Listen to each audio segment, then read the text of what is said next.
in the barber game or even the hair industry, period, this is where you need to be.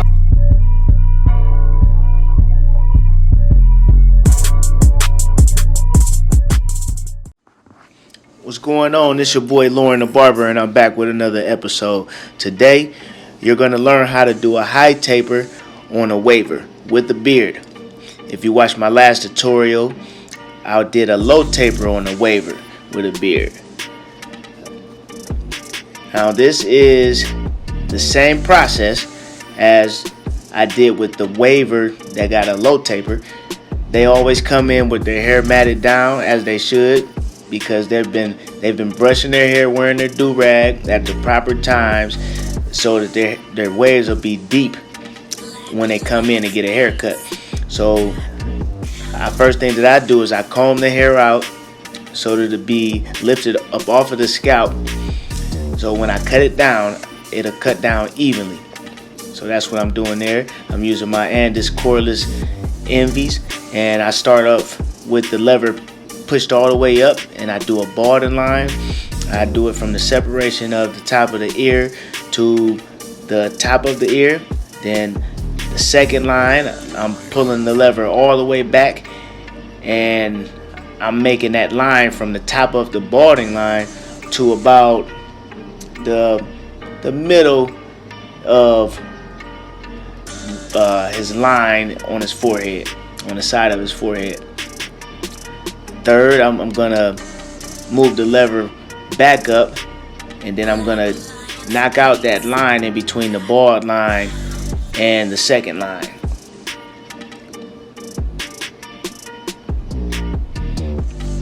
In the back, I'm doing the same process. I'm starting off with a balding line. I have the lever pushed all the way up, so I'm gonna make a straight line in this case. Sometimes I do like a smiley face line, depends on what type of haircut I'm doing, but on this one I'm doing a straight line across.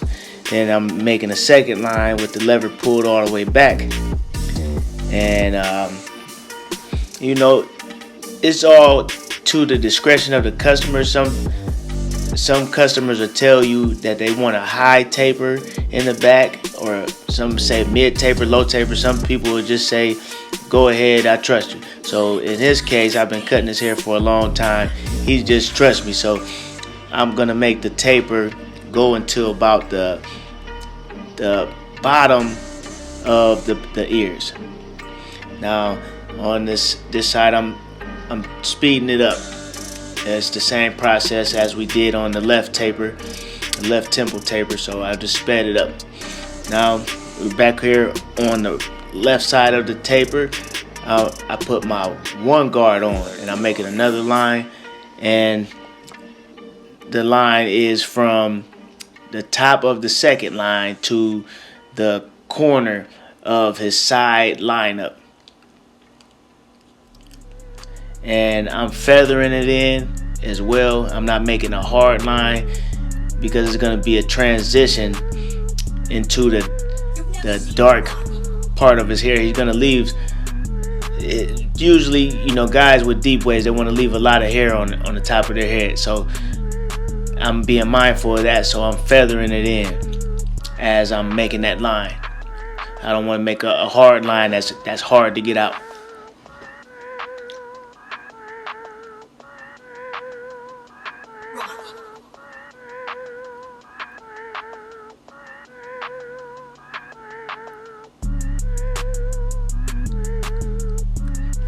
Same thing in the back, making that third line with the one guard, lever pulled all the way back. I'm gonna make that line to about the middle of his ears.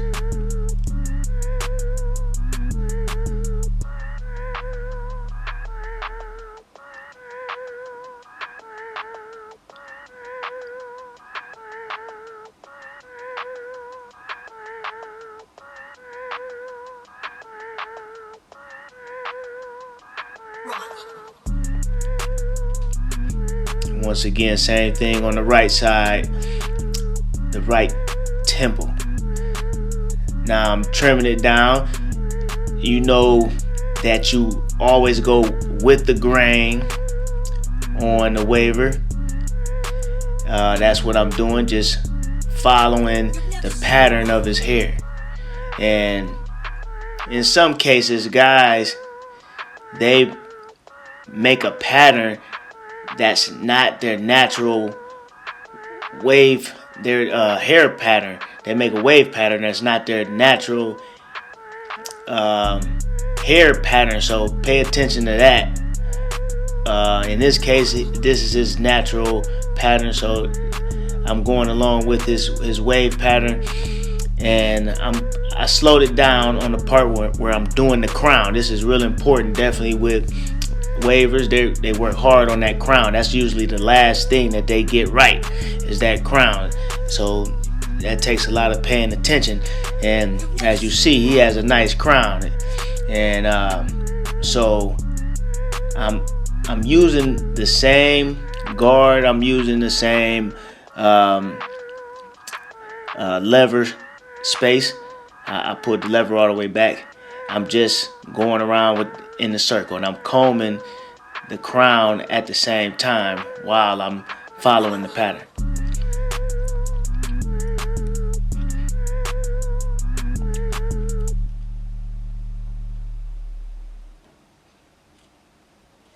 And this is the all the way around. We have the one guard on with the lever pulled all the way back.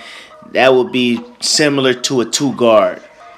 I'm just doing it. I like to use, if they want a two, I like to use a one and just have the lever all the way back, because I'm also tapering along with the cut down. So in that case, I can just adjust the lever and I don't have to change the guard.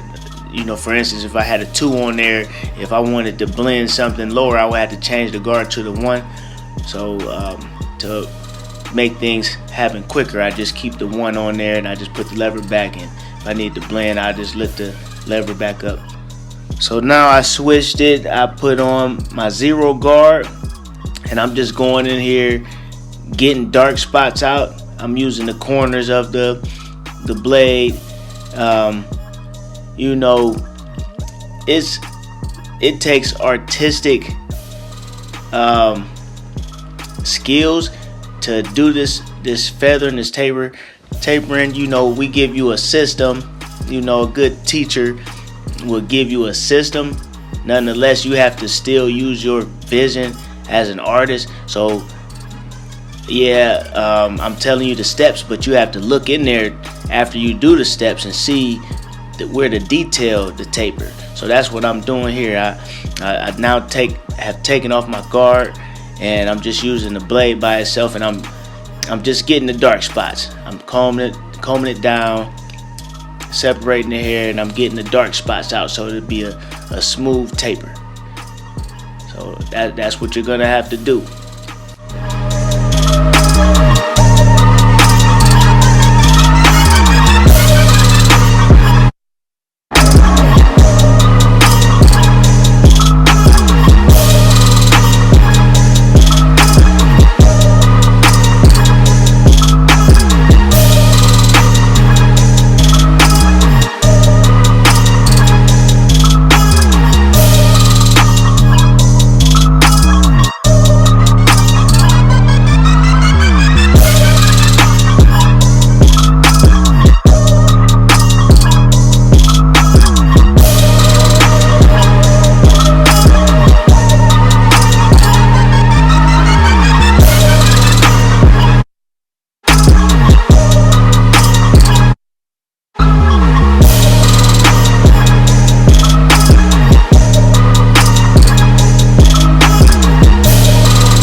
as I'm feathering that side,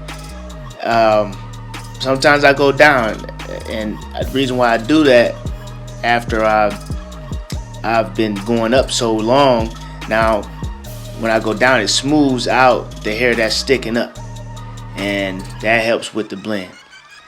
And I'm doing the same thing here in the back, and yeah, just going in there, just getting those lines out, getting the dark spots out.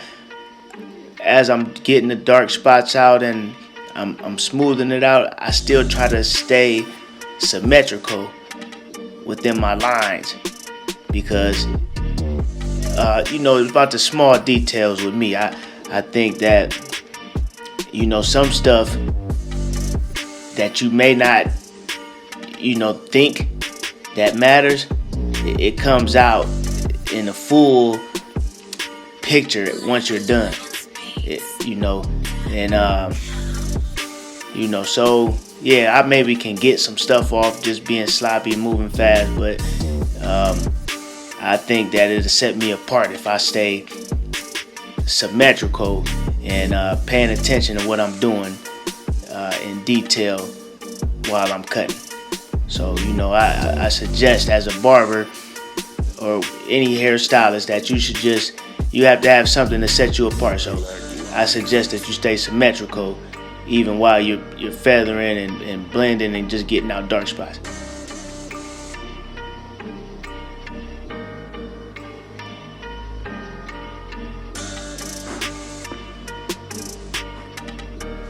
As you see, as I'm blending, I'm not using a lot of pressure. I'm just really just moving my wrist.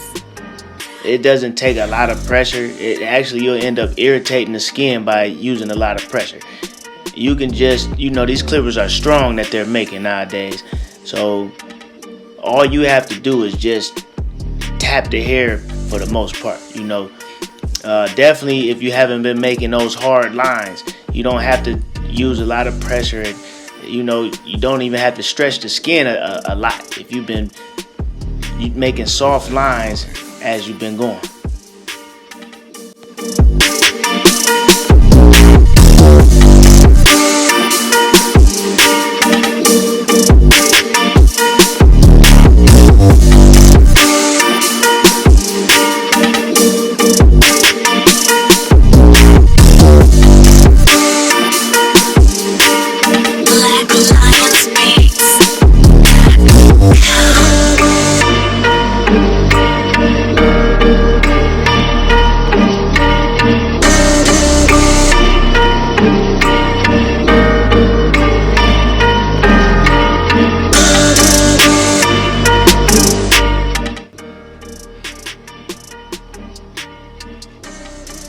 Yeah, he just wanted his loose ends off of his beard, so that's what I'm doing. He said trim down his mustache and then everything else, just get the loose ends. So I'm just getting the loose ends with my wall detailers, my cordless wall detailers, and actually this is my first tutorial with the Andes Envies. I did unpacking, as I call it, or unboxing, like as you may call it, of the cordless Andes Envies, and this is my review right now. So as you see, I'm using it to do a waver, so I must trust that these clippers can do the job without messing the hair up. And I have some other clippers that they're more of a hard cutting clipper, as I would say. The type of motor that's in the cordless and its Envies, that rotary motor, it gives you some room to mess up, as I would say. It's not a real hard cutting motor. It's not, as soon as you make a line, it's just a real deep line. No, you have to go over it a couple times, and that's cool with me, because that's good for feathering. That's good for a good soft fade, and that's what I wanted to do with him. I didn't want to, do a real hard fade with him because he's still leaving hair on the sides of his taper. So he still wants a line. He still wants a full line on his high taper. So you'll see that, and this is giving a good even cut all the way around as well. Sometimes when you use clippers with a more stronger motor, it gives it like a, I would like to say like a sketchy cut down. And as you see, that's not what's happening right now. So I think these are some good clippers. I think the M's and his Envies are some good clippers, and they just, when you try to do a soft haircut and a nice even cut down, that's what they're good for.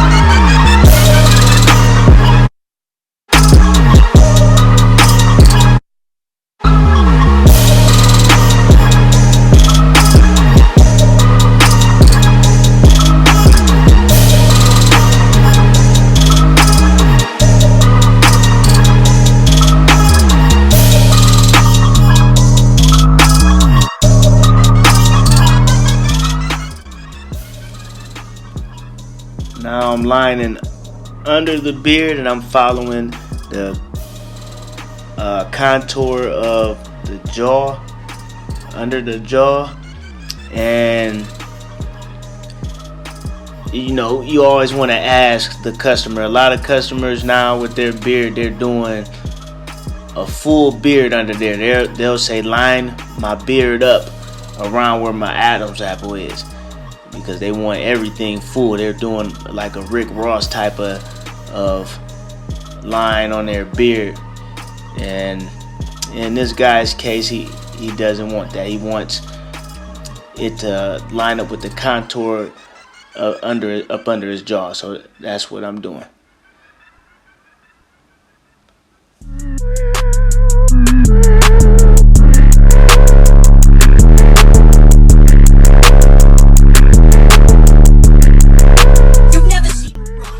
Now when lining up the mustache, when you're lining up around the lip, just get the edge of the lip.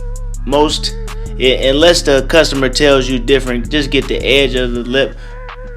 Most customers want that, so they have a full mustache. So that's what I'm doing. Just rounding it off now up under the bottom lip. And as you'll see, I use my edges of my clippers. So good thing about these cordless clippers is that you don't have to worry about a cord hindering you from flipping the clippers around. So as you see, I'm using more like a backhand stroke when I'm lining around his lips. And the reason why I'm doing that is because it makes it easier for me to make a circular line.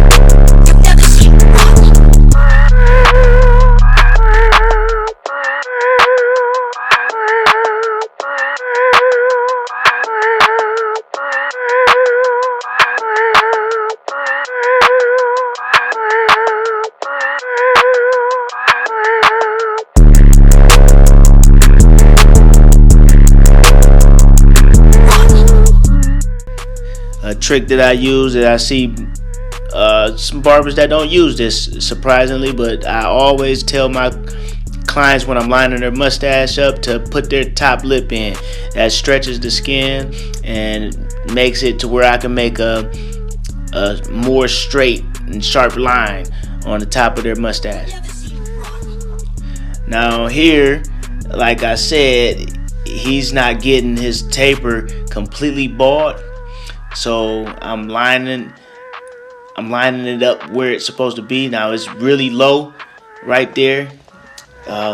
Nonetheless, I'm still lining it up, and I'm using muscle memory for the most part, and just a vision, because I'm paying attention to the hair. But you know, when the hair is that low and you're making a line, you pretty much have to have a vision of where you want the line to be. So you'll have to continually go over that line until it comes up, until it just pops up. So pay attention when you're doing that. Don't rely so much on the hair, because that's how you'll end up pushing their line back, because you're so focused on trying to get a sharp line that you're just going wherever it's dark at. And in this case, like I said, he wants it real low, so you just gotta kind of create that line. But as you see, it just popped up after I kept going over it. And these clippers are sharp. They're sharp, and they're sharp right out the box. So it's not anything about the clippers being dull. The reason why I'm continually going over that part is just that that's just how it goes. You have to get those small hairs bit by bit until that line pops up.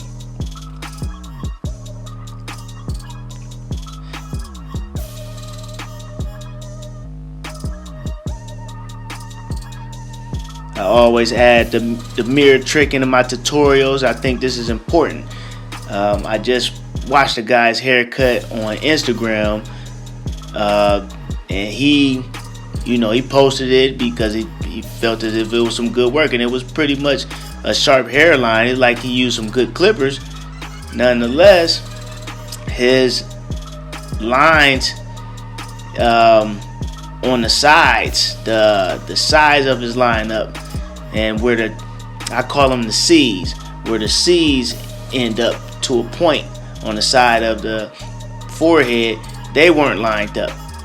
So what would have helped him is if he had his client hold that mirror up in front of him, and then pay attention to the symmetry. And as you see, I went over it. It was just a little bit. I made sure the symmetry was lined up perfectly, and trust me, those small details like that have your haircut standing out. Now you see I've moved on to the razor. I call it the ice game. Follow me on Instagram. You'll hear me talking about it and putting it in my stats. I hit him with the ice game. I'm icing him right now with the razor. That also helps when they're getting those bald tapers, those real low tapers, but they still want to line up. That the razor will get that layer of skin that you don't see, and it'll get the little bit of hair that the clippers couldn't get. It'll get that layer of hair that the clippers couldn't get. So yeah, just hit him with the ice game. Hit him with the razor, and as you see, he's crispy. And now after all of that combing out, I like to brush their hair. You should end up brushing their hair. We only comb their hair out so once it's cut down, it's even. But we're gonna end the haircut with the brush down, because that's how they wear their hair. So we want to see how it is when it's brushed. And always get the fuzzies off of their hair, as I call it. It's like the loose ends after you cut it down. Anytime you cut down a lot of hair, you're gonna have the hair gonna be somewhat fuzzy. So I'm going over it with my wall detailers and getting those fuzzies off.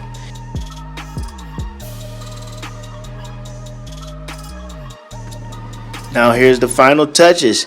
Is the high taper on a waver with a beard. Like, comment, subscribe, and share this video. And follow me on all of my social media sites in the description.